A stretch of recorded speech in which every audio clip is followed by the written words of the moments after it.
Okay, so now let's go into topic 2, which is talking about medical expense and insurance. So for starting off, right? Remember with medical expense insurance, we first have basic policies, right? So the basic policies cover hospitalization, they can cover stuff like surgeon's expenses. They can also cover surgeon's fees, right? So whenever we get procedures that relates to that, it can also be part of the basic policies. Now, what is the difference between this right here and when we talk about our major medical policies, right? So with our major medical policies, what we really want to emphasize is that with these policies usually carry deductibles, right?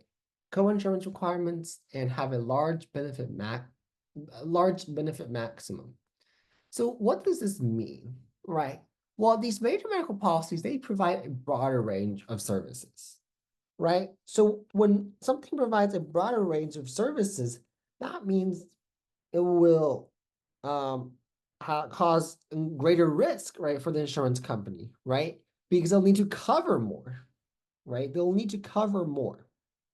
So in order to counteract that, right, they have something called deductibles, right? Coinsurance. And so this helps to limit the cost, right, and protect against very high medical bills from the insured. Okay. So we want to ask ourselves, what are deductibles and coinsurance, right? What is the purpose of them? What is the purpose? And how is the amount determined and recalculated? How is it determined and recalculated? So let's take a look at the word deductible first. Okay. So for deductibles, this is a stated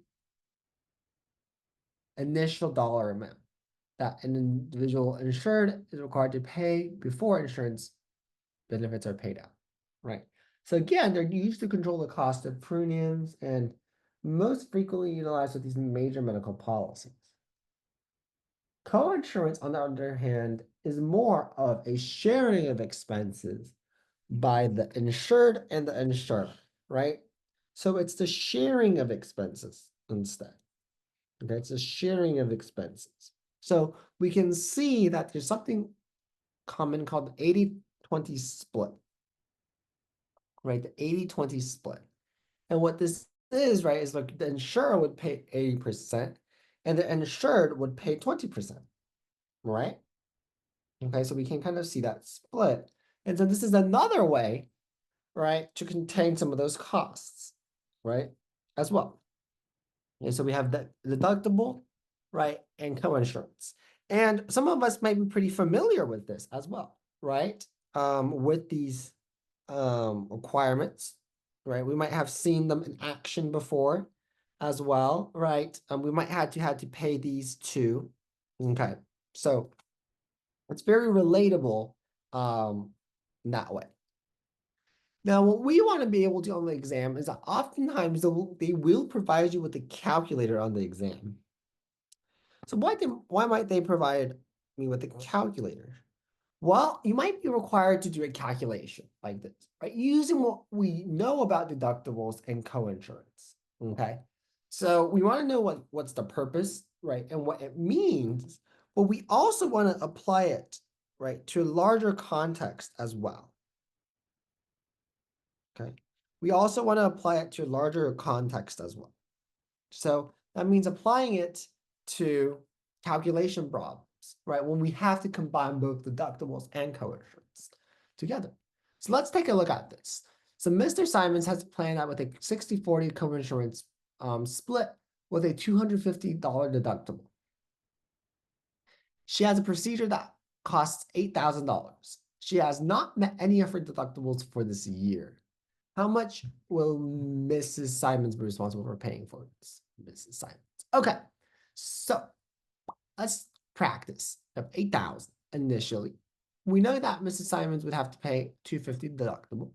But the important part is the deductible isn't part of the coinsurance, right? Deductible doesn't factor in, the coinsurance doesn't factor into deductible. So we would only be calculating, right, how much Ms. Simons is responsible for paying for, which is that 40%, right? And we would exclude the deductible, right? Because that's already paid, right? That would be already paid. So the cost, right, we would do 7,750 times 0.4, right? Because it's a percentage. Right, so 3,100. So that's how much she has to pay for the coinsurance part, right? But she also has to pay that deductible, right? That deductible, that $250 deductible. So we have that $3,100 plus $250, which is $3,350. So this is the total amount that Mrs. Simons will be responsible to pay, right? When we factor in the deductible and when we factor in the coinsurance. Okay. So key thing is that the coinsurance doesn't factor in the deductible, right? Because you're already paying a $250 deductible, right? So that's not part of that cost that the insurance company has to bear, right? Because that's the amount that you have to pay, right? That $250.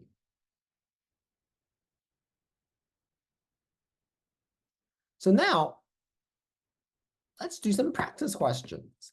So try and practice calculating using what we just talked about with the 80-20, with the 80-20, 60-40 split, right? With different ratios, right?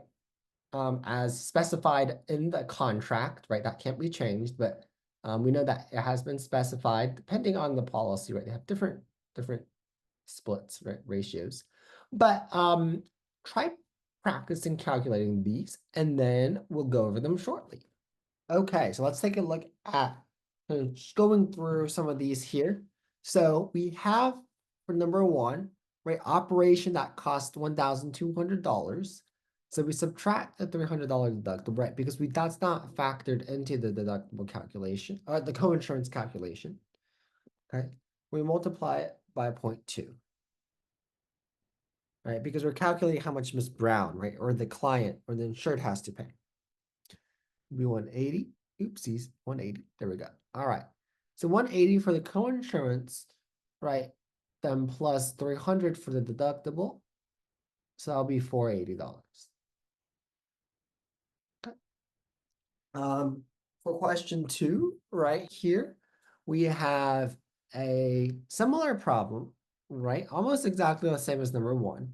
So basically, if you knew how to do one of these, you should be able to know how to do the rest because they're very straightforward, right, with terms of calculations. We just want to make sure that we know how to do them and just get some practice with them just in case on the exam we get one of these questions. Oops, 0.3, 1,200 times, oops, 200, and then we add our deductible, 1,700. Okay. And then number 3, right, we have $6,000 in medical expenses. So subtract the deductible, 5,000. Multiply it by 0.2. So this time just give it to us, right, to give us the percentage. And then the 1,000, right, add it to the deductible, 2,000. All right, so it's easy as that. So you can see that all of these pretty straightforward as long as we get the concept of what they mean and how we can apply it to kind of calculation context. All right, so now we can go on to take a look on the different types of health insurance and the different organizations that provide health insurance. So the first organization that we want to take a look at is the health maintenance organization. So this is network-based, right? So it provides coverage through a network of doctors, hospitals, and other healthcare providers. So the thing is that with this, right, it is mainly a network, right? Members select a primary care physician who manages their care and provides referrals to specialists. Okay. They also organize and deliver these health services at their own local healthcare facilities. Okay. And services are limited to in-network providers. So the key thing with the health maintenance organizations is that they organize and deliver health services at their own healthcare facilities, and services limited only to in-network providers. Now we can kind of draw some distinctions with that with the PPOs, the preferred provider organizations. So these, right, we can look at with these members are engaged with a more flexible network, right? So they can seat any health provider, but benefits are higher if the member sees doctors within the network, right? Which should be somewhat obvious in this case as well, right? If they see doctors within the network, it should be cheaper. Okay. And we can also see that in this case, there's no PCP requirement, right? So the members don't need a primary care physician. Okay. And we can see that, as usual, right, more flexibility comes with higher out-of-pocket costs, like what I just mentioned. Okay.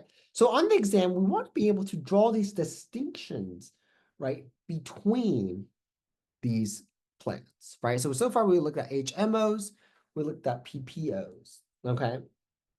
Now, we also want to take a look at a different type of organization, and that is our point of service. So point of service, right, or the point of service plan is a plan that combines features of both HMOs and PPOs. So we can see that members choose a primary care physician who provides referrals to specialists, right? Just like HMOs, but members can go outside network for care, but will be charged more out of pocket. So it kind of provides a combination of features, right, of HMOs and PPOs. And that's what we just mainly need to know for the exam, right? Know kind of these 3 points here that way. Right. So again, let's go over it. Number 3, right, we have health maintenance organizations, network-based. We have a primary care physician, and they have their own clinics. PPOs, they have flexible network, no PCP requirement, but higher cost for out-of-network, right, service. And for POS, right, it's kind of like a hybrid, right, hybrid model, primary care physician and out-of-network. So to help us kind of remember this, it's always helpful to kind of create an organizer of some sort to help us better map out, right, the information, right? So if you want to kind of match this, right, match to the correct organization here, right, you can go ahead and attempt to do that. So go ahead and do that, and then we'll check over it. All right, so taking a look at this, hopefully for our green column, right, most affordable in-network service, right? So for the most affordable ones, exactly, we would have HMOs, right? So no out-of-network service either, right? For the blue column, right, we would have our PPOs, and then for our red column, we had our POS. All right. So now, besides from that, we can take a look at some accounts, right? Some accounts to pay for the service, right? Because it can be pretty costly as well, right? So in order to take a look at this, right, we want to be aware of our FSAs, our flexible spending accounts. Okay, so this we would be using, right, pre-tax dollars that we contribute, right, that employees contribute, not the employer, the employees contribute to an account that can be used for qualified expenses. But the employer can fund it as well. But usually we have the employees that are in charge of funding these accounts. Okay. All right. Usually it is use it or lose it. But there's a time period that we would have to use them or we would lose them. Okay, use them or lose them. Okay. And then lastly, when we look at the expenses that I can cover, right? I can cover deductibles, right? Co-payments, any of those medical expenses, or any of those qualified medical expenses. And last thing, right, I mentioned here earlier is that, right, these are employer sponsored, right? But employees contribute mainly, right? So the employees like do the setup of it, but the employees, they contribute the money. Okay. So FSAs. Now, just like with our organizations, we can make comparisons, right? Let's compare this with HSAs, right? Let's compare FSAs to HSAs. HSAs, you must be enrolled in a high deductible health plan. Ooh, that's the main thing. That's important, okay? Knowing that that's a qualification.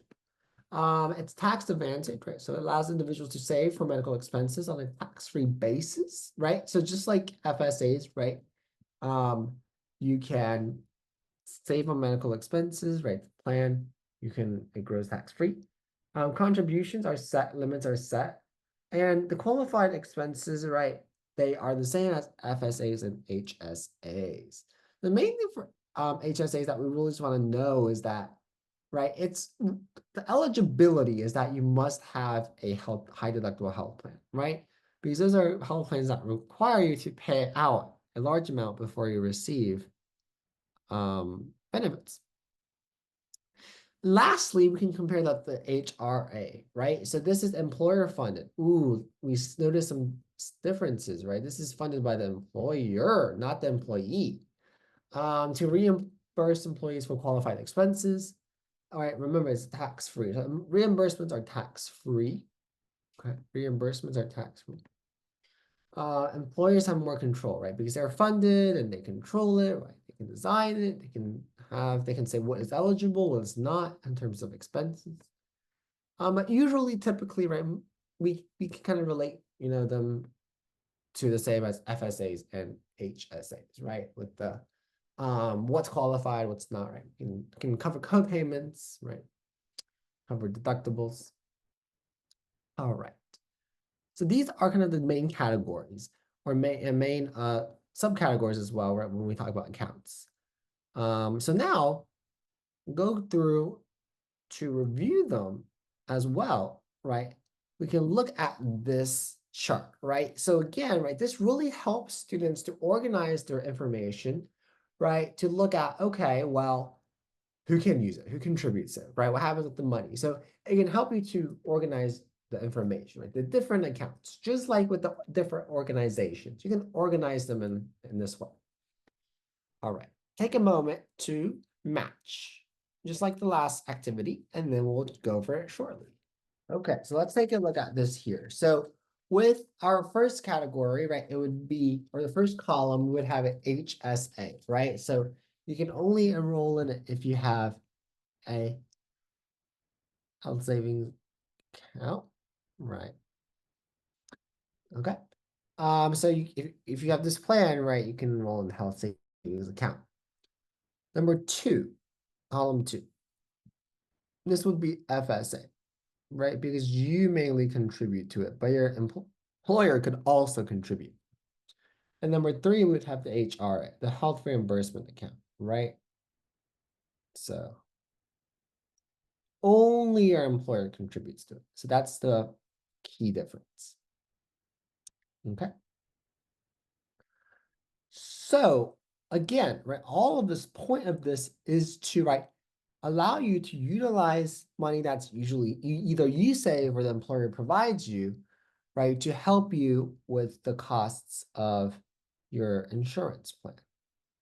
Okay. Help you with the cost of paying for your co-payments, prescriptions, right, and other medical expenses. All right.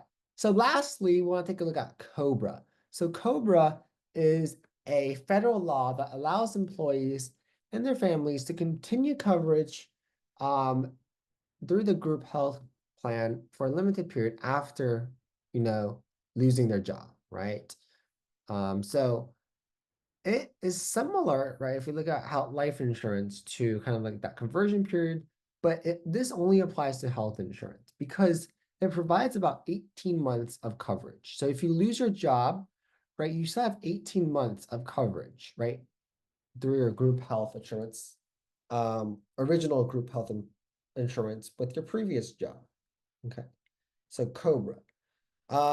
And so that's 18 months. We want to know that it's that standard period of coverage for job loss or reduction in hours. So you can also, if you suffer from something, right, like a disability, right, if you have a reduction in hours, then you can still retain coverage in that way, right?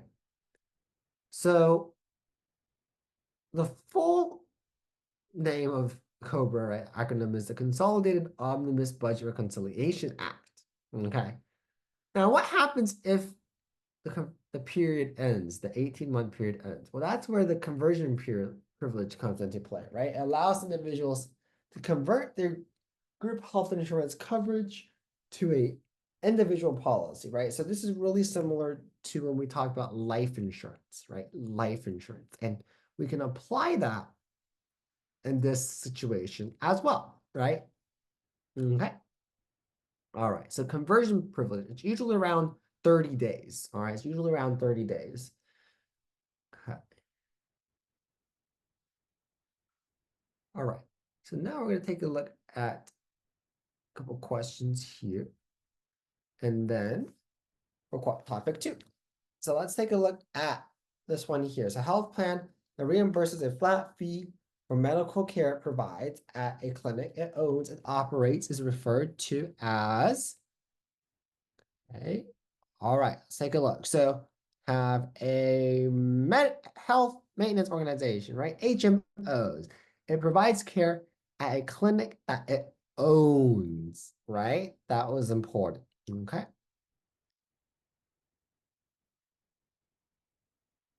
Okay, let's take a look at this one here. Okay, so for this one, they're testing us on the free look provision, right? So again, we want to review back to all of this information that we've talked about before already, right? So with the free look provision, we talked about this life insurance too, right? We talked about initial premium. Ooh. So remember with this one here, yes. So this starts when we deliver the policy, right? So yes. So it would start on when T was able to deliver the policy, which is July 5th. So the free look period starts on the delivery date of the policy, which is the 5th. Right. Take a look at this one. So which of the following is correct about coinsurance? Okay. All right. So for this one here, the answer would be B, right? Helps control the overutilization of benefits, right? Remember, it doesn't apply to deductibles, right? That's why when we did the calculation, we subtracted it. It applies to all claim payments, not just the first one, right? And insurance companies can't adjust it, right? Because of the insuring clause, right? That once something is stated in the policy, we can't adjust it after. Right, and to end off here, let's take a look at question 4 with once again going back to the content that we've talked about before in the previous modules and applying it to a context such as in this health policy. So let's take a look at this one here. So when we have a underwriter issuing and mailing a policy to a producer for delivery to applicant, right? The producer should take all of the following actions during the delivery of the policy to the applicant except, right? Except what? Well, the important thing is that they didn't submit any initial premium, right? There was no initial premium that was submitted. Okay, so yes, exactly. So we would not issue a conditional receipt, right? Conditional receipt is only issued when initial premium is paid, right? So again, right, you can kind of see where we kind of draw some of those connections that we've talked about earlier into a health policy.